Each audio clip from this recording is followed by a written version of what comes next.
Part of the work we were doing in pivot projects was with system mapping. And in the group 21, Sustainable Infrastructure, we kind of thought we might do a Kumu map of a high-level structure, a Kumu map of high-level system structure. The question is it naive to do this, or would it give us insights? And actually, I have no idea, which is why I'm sharing this video with you to see what you think. This diagram represents some of the thinking about pivot, and that is that we have a production system that is using real capital very close to the threshold. By real capital, we mean natural capital, human capital, social capital, and financial capital, if you like. But we're getting very close to where that threshold is broken. And we know from all kinds of systems thinking that once you overshoot, there's a short period of time where you go into overshoot, but sooner or later you get into a situation which I like to call crash wallop. The idea of a pivot is to identify where thresholds are close to being overshot or even overshot, and to set in measures to stop that or to mitigate it.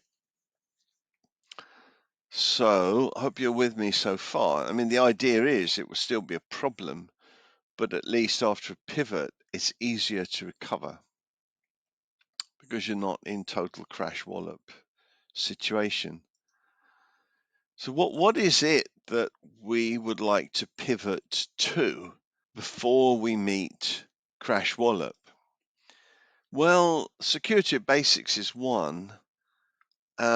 Sustainable infrastructure would need to be in place, and then it would need to be a fair distribution of the goods that were produced from that infrastructure.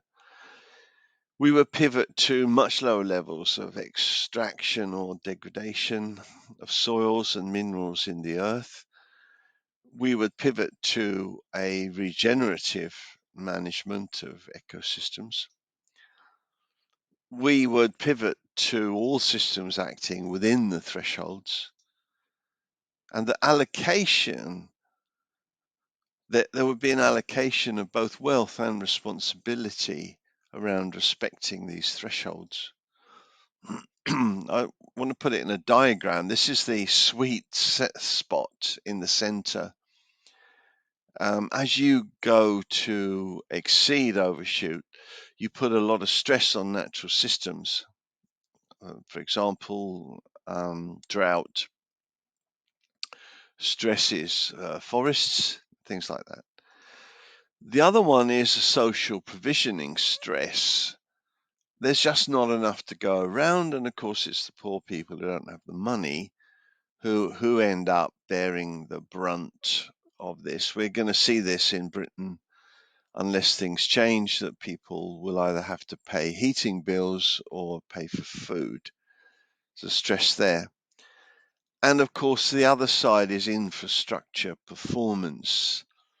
That's to say, if you don't look after infrastructure, and you don't do it because there's a stress on natural systems and social provisioning stress, among other things, if you don't look after infrastructure performance, then you will tend to get social provisioning stress and also stress on natural systems. For example, example of infrastructure performance is the transport systems contribution to global warming.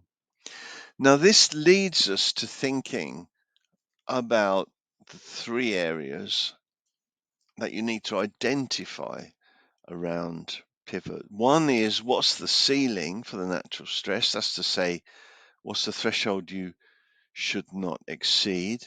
In social provisioning, what's the floor? And you'll recognize this thinking comes from donut economics.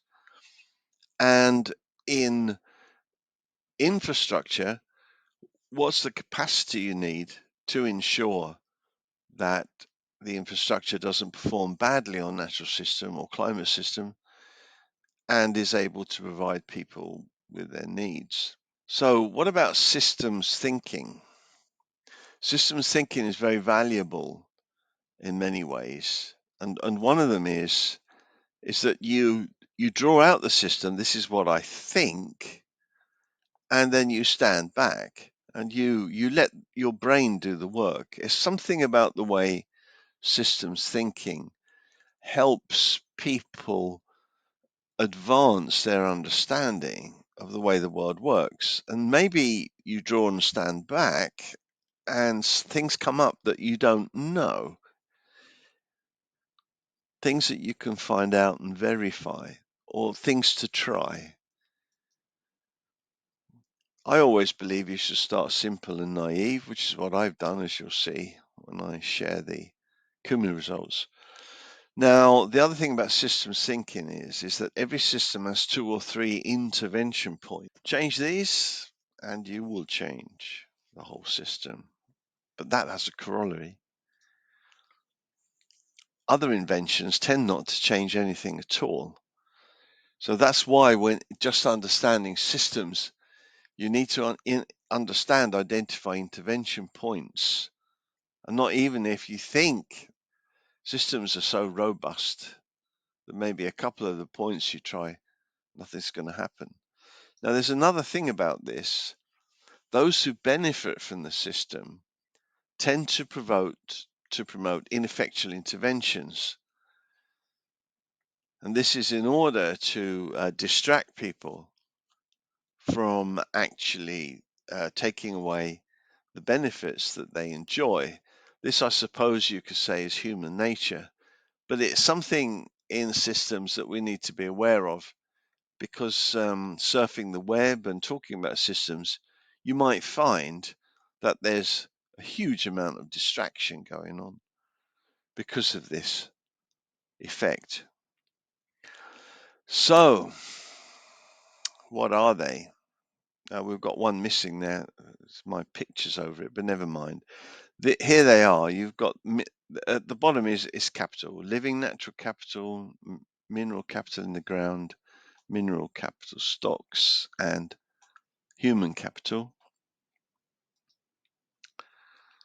We at the top we have regional local authorities, citizens, and government, and in the middle we have financial institutions, built capital, and firms.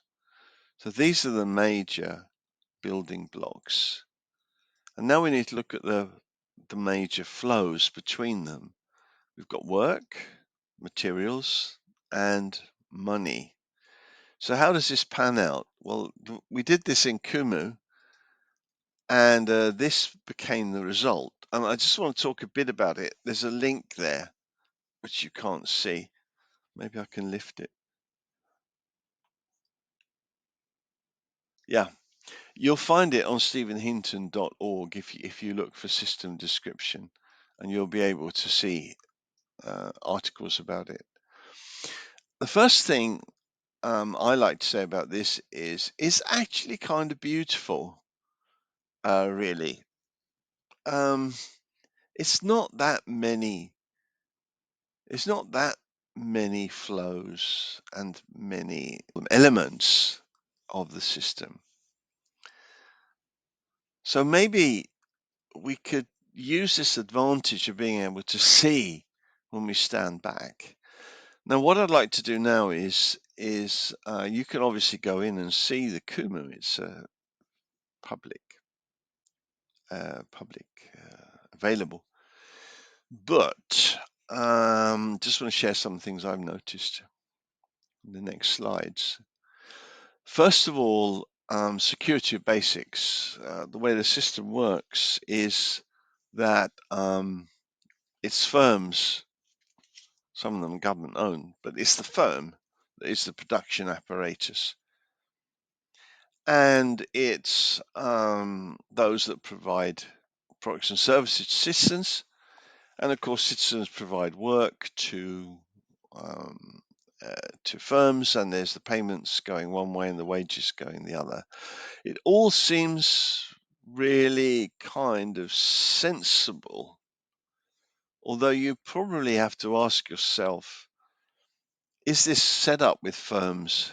Is that working really? How's that working for us?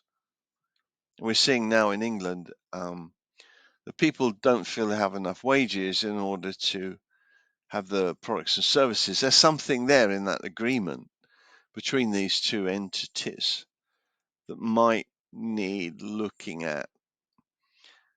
The other thing which is interesting here in terms of security is that it's regional and local authorities who mostly have some kind of monopoly on the actual waste. So there's something there too to consider for those of us who are into the circular economy. But let's carry on.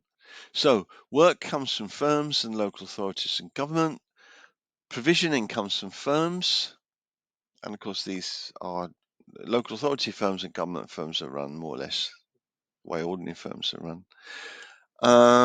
Examples of interventions you could have. Well, you could have a universal job guarantee that would sort that problem out. You could also work with allocation, which was independent of money. As you can see in the system, it says here, if you can't pay for it, you can't have it. But that's kind of like saying there's a divine right of money. I mean, does it have to be? That's something we should debate, I think. Allocation should come above money. And nationalization, of course, has been called for. There's a logic to running companies, and nationalization can undercut that logic. The other part of it, of course, is that natural monopolies, if they're run privately, tend to be disabused or abused. And we haven't really seen that working properly. There are lots of other questions around that too. Get into that later.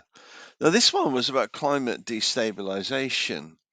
And the question is there any one place where citizens destabilize climate? And actually, cars represent 63%, at least in Sweden, of fossil fuel burning. And fossil fuel burning is oil. Most of it is burnt in the transport system. And so you see here that there is one place for intervention. It's the private car. I mean, if you actually did an intervention where no one used their cars, then you would see a 63% drop in, looking at it simply, emissions from a transport system. What about ecosystem degradation? Well, this is all about extraction. If you remember, we have these two. We have mineral capital in the ground, and we have a living natural. Living natural capital is extracted by firms, and minerals are extracted by firms as well. So ecosystem degradation is actually an effect of both harvesting, but it's also an effect, a living system, is that firms are the firm's ability to regenerate after harvest. And that, of course, includes waste extraction as well. Now, this gives us an idea where we can intervene. I'll talk about that a second here. Firstly, you can intervene by saying, regardless of how much money you've got and how much you own, you cannot extract minerals from the ground, one way or another. Many ways of doing this. And of course, you could say, hey, you can't harvest, or you can only harvest if you regenerate. So there are two very important intervention points. What's interesting here is that ecosystem degradation, of course, is done by firms. Firms have invested in infrastructure that will harvest from ecosystems. What's really rather interesting here is that most financial institutions put most of their money into already existing assets, built capital. There isn't a lot of investment in, if you like, green production. So there is a way to invest, there is a way to intervene with rules about purchasing already existing assets compared to investing in means of production. And of course, the investment in means of production would be green, as we said earlier. It would be ways of investing that don't degrade ecosystem. So this is a bit of an overview.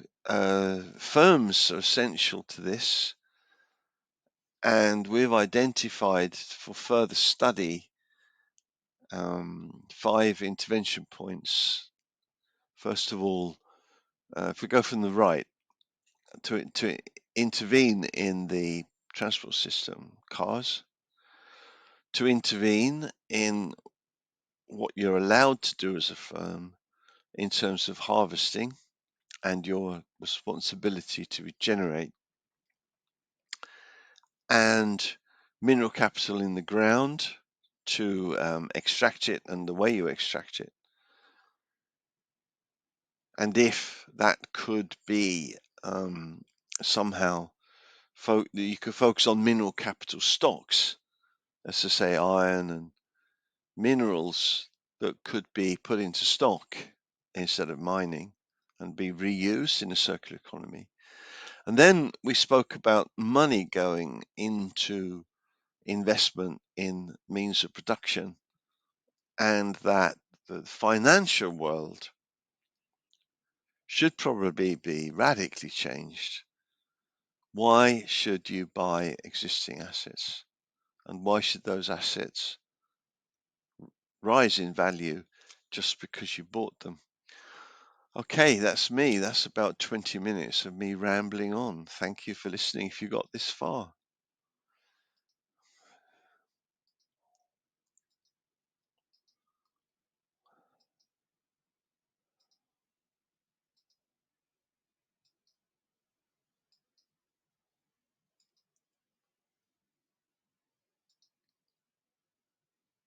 Let me know your reflections on this.